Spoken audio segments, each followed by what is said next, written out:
What's your thoughts on Andy Murray's chances? Is that right?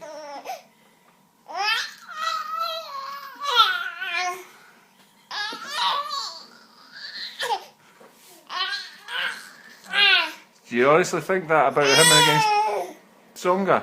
What about Tsonga? How do you like him?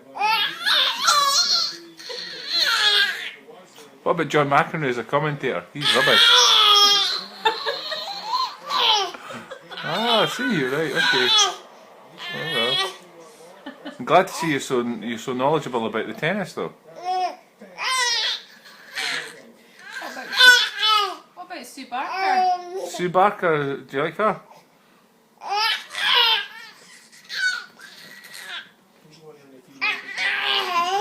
I'll take that as a yes then. What about Serena Williams? Is she your favourite?